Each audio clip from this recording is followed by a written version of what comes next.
Hello students, we are going to do this question.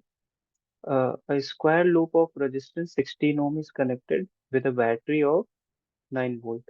ये जो square loop connected है, right? तो loop का क्या मतलब हुआ?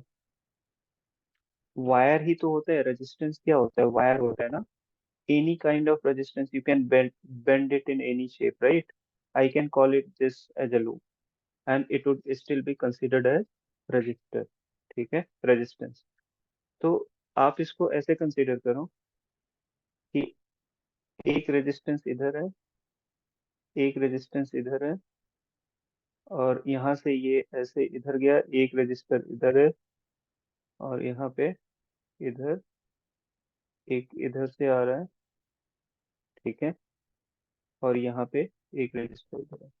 एंड यू कैन अंडरस्टैंड कि स्क्वायर लूप गिवन है, राइट? मीन्स सेम वायर है.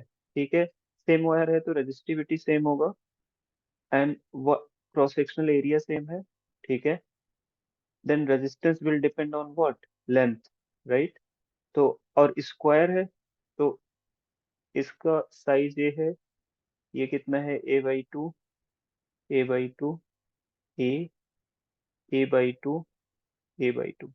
ठीक है, तो 16 ओम को अगर उसके इक्वल लेंथ में से डिवाइड करोगे तो कितना हुआ? 4 ओम यहाँ आ जाएगा, और ये पूरा साइड 4 ओम के बराबर होगा. Four sides, right? तो 4 × 4 16. तो ये कितना आ गया? 4 ओम. ये कितना आ गया? 4 ओम. ये पूरा 4 ओम था, बट हाफ हाफ डिफरेंट है, right? Sorry, half half divided है, तो ये कितना आ गया? 2 ओम. और ये कितना आ गया? 2 ओम. अगेन यहाँ पे 2 ओम और 2 ओम. ठीक है, तो ये कंस्ट्रक्शन समझना जरूरी था. अभी आपको क्या समझना है? स्टडी स्टेट कंडीशन क्या होती है? आप बताओ, कैपेसिटर क्यों यूज करते हो? Capacitor, why do you use it? ठीक है, कैपेसिटर आप यूज करते हो क्योंकि चार्ज स्टोर करते हो, राइट? चार्ज स्टोर होता है इससे. चार्ज स्टोर करते हो, तो स्टडी स्टेट का क्या क्या मतलब हुआ? स्टडी स्टेट, स्टडी स्टेट का मतलब हुआ इनफाइनाइट टाइम. ऐसे हमेशा सोचा करो, बहुत ज्यादा टाइम. ठीक है, स्टडी स्टेट का मतलब बहुत ज्यादा टाइम. और अगर इतना टाइम आप ले रहे हो, तो उतने टाइम में कोई भी कैपेसिटर है तो वो फुली चार्ज हो जाएगा, राइट? इनफाइनाइट टाइम का मतलब दो चीज हुआ. स्टडी स्टेट का मतलब दो चीज हुआ. एक, पहला, fully charge. Second, fully discharge. ठीक है, फुली डिस्चार्ज कंडीशन में कैपेसिटर के अक्रॉस कोई वोल्टेज होगा? नहीं, voltage equal to zero. Let me change it.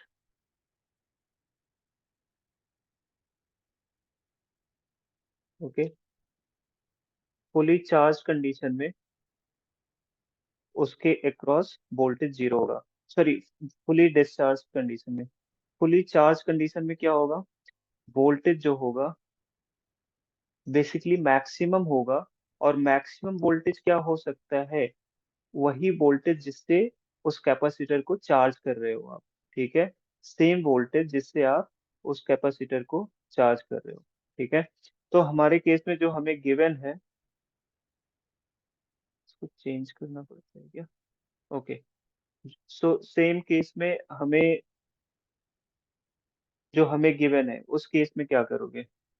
I think I am going to clear this thing यहाँ पे, तो थोड़ा जगह हो जाएगा, मेरे लिए आसान हो जाएगा. ठीक है, आप वीडियो स्क्रॉल करके आप देख लेना. ठीक है, तो हमें निकालना क्या है इनफाइनाइट केस में? बेसिकली ये डायगनली कैपेसिटर लगा है ना, यहाँ से यहाँ तक. तो अगर हम इसको P मान लें और इसको Q मान लें, तो जो Vp माइनस वी क्यू होगा, ठीक है, इसी से तो हम कैपेसिटर को चार्ज कर रहे हैं. ठीक है, और एक बार Vp माइनस वी क्यू आ गया, तो कैपेसिटर में कितनी एनर्जी स्टोर हो जाएगी? Half capacitance into Vp minus V Q whole square. आप ऐसे मत देखो कि पोटेंशियल डिफरेंस ले रहे हो, नो. उस पोटेंशियल को आप ले रहे हो जो उस कैपेसिटर को चार्ज करने में यूज हो रहा है. ठीक है, ऑलराइट. तो करते हैं पहले तो, ऐसे केस में इक्विवेलेंट रेजिस्टेंस निकालते हैं, राइट। और इक्विवेलेंस रेजिस्टेंस निकालने के बाद हम उसमें इक्विवेलेंट करंट वोल्टेज जितना भी है सब निकाल लेते हैं, ठीक है। तो tell me one thing, total resistance कितना होगा? ये 4 + 4 कितना हो जाएगा? 8 ओम। कौन सा? ये वाला और ये वाला। और फिर इधर कितना हो जाएगा?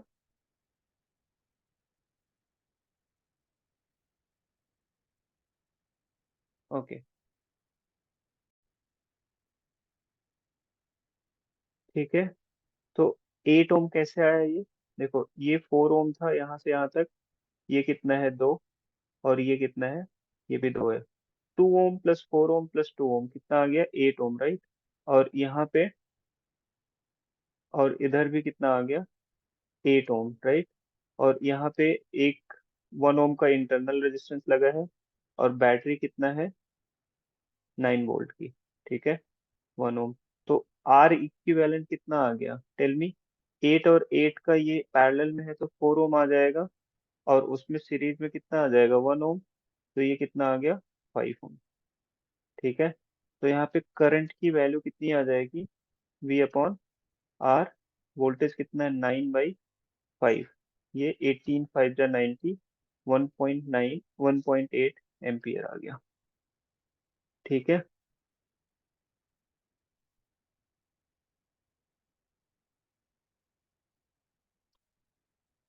ठीक है, अगर ये 1.8 आ गया तो हमें और क्या चाहिए? Tell me. ये आई थिंक मुझे पीडीएफ पे बनाना चाहिए था, बट कोई बात नहीं। वर्ड, इस पे एक बार पॉज हो जाती है स्क्रीन। Okay, fine. तो अगर यहाँ से करंट आई आ रही है, ठीक है, तो इस वाले में कितना आ जाएगा? हाफ रेजिस्टेंस सेम है तो आधा आधा डिवाइड हो जाएगा, राइट। और यहाँ पे फिर से कितना आएगा? आई, ठीक है। तो हमें बेसिकली निकालना क्या है? पहले I/2। अगर इधर I/2 इधर I/2 तो 1.8। ऊपर वाले ब्रांच में कितना जाएगा करंट? 0.9 एम्पियर। और नीचे वाले ब्रांच में कितना करंट आया? 0.9 एम्पियर। अब आप ओरिजिनल फिगर पे आ जाओ, ठीक है। ओरिजिनल पिक्चर पे जब आओगे तो आपको यहाँ मैं ऊपर करके दिखाता हूँ। Black is much better. Okay, original picture पे आओगे तो इस ऊपर वाले ब्रांच में कितनी करंट आई? I/2। नीचे वाले ब्रांच में कितनी करंट आई? I/2। तो यहाँ पे देखो, ये टोटल 1 पॉइंट कितना आ रहा है? 8। इसमें कितना गया? 0.9। इसमें कितना गया? 0.9। इधर से 0.9। करंट की डायरेक्शन बस देखना, ये कितना गया? 0.9। ये कितना गया? 0.9, ठीक है। अब ध्यान दो, कैपेसिटर कहाँ से कहाँ के बीच लगा है? ऐसे लगा था, ठीक है। और एक बात, स्टडी स्टेट केस में कैपेसिटर जिस भी ब्रांच में लगा होता है उसमें करंट हम कितना मान लेते हैं? 0 मान लेते हैं, मतलब उस ब्रांच से करंट जाती ही नहीं है, ठीक है। तो आप सिंपली क्या किया करो, जिस भी ब्रांच में कैपेसिटर लगा है उसका रेजिस्टेंस पूरा सहित नेग्लेक्ट कर दो, क्योंकि वो वायर ही खराब हो गया, राइट।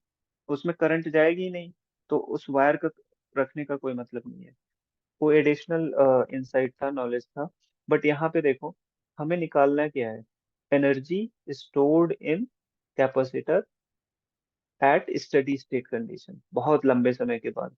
तो हमें उसके लिए इसको हम किस वोल्टेज से चार्ज कर रहे होंगे? Tell me. If this is point P, जैसा कि मैंने पहले बताया था, हम किससे चार्ज कर रहे होंगे? BP - VQ से, ठीक है। तो वो हम निकालेंगे, राइट। तो मैं कैसे करता हूँ पता नहीं बाकी कैसे लोग करते हैं, बट मैं जहां से शुरू करना है ना, अगर VP - VQ निकालना है तो मैं वहीं से स्टार्ट करता हूँ। VP रखा, करंट की डायरेक्शन में किरचॉफ लॉ की तरह हम क्या करते हैं? नेगेटिव ले लेते हैं। अगर करंट की डायरेक्शन में रेजिस्टेंस को आप क्रॉस कर रहे हो तो नेगेटिव वोल्टेज, ठीक है। फिर -2 × 0.9। फिर ये करंट की डायरेक्शन में यहाँ तक आना है ना, करंट की डायरेक्शन में जा रहे हो, नहीं अपोजिट जा रहे हो, तो +0.9 × 2 = VQ, ठीक है। जहाँ पहुंच गए, ठीक है। तो यहाँ से VP - VQ आ गया आपका। VP - VQ क्या आ गया? 4 + 2 6, 6 into 0.9 और -2 into 0.9. 6 - 2 4 into 0.9, 4 9 जा 36, 3.6 वोल्ट. अब आपका काम आसान हो गया, राइट? अब आपको बस एनर्जी निकालना है. मैं इसी डायग्राम में यही करके दिखाता हूँ. एनर्जी क्या आ जाएगा? हाफ सी वी स्क्वायर, जिस वोल्टेज से उस कैपेसिटर को आपने चार्ज किया है. सी कितना गिवन है? 4 माइक्रोफैरड इंटू 10⁻⁶. वोल्टेज 3.6 आया. 3.6 इंटू 3.6. ठीक है. मैं कैलकुलेटर यूज कर रहा हूँ, आप मत यूज करना. ठीक है, अदरवाइज सारा एफर्ट खराब हो जाएगा. मेरी इंजीनियरिंग हो गई है already and I am not engineer any more. 3.6, 25.92 आ रहा है इंटू 10⁻⁶. व्हेन आई से I am not engineer any more, that means मेरी पीएचडी खत्म हो रही है, राइट? तो खत्म हो चुकी है ऑलमोस्ट. तो ये हो जाएगा 25.92 into 10⁻⁶ joule, right? That would be कितना? Micro joule. तो कौन सा ऑप्शन सही हुआ? थर्ड वाला. Okay. Thank you so much for watching the video. Do subscribe to the channel and let's see कि ये वीडियो रिकॉर्ड भी हुआ है कि नहीं.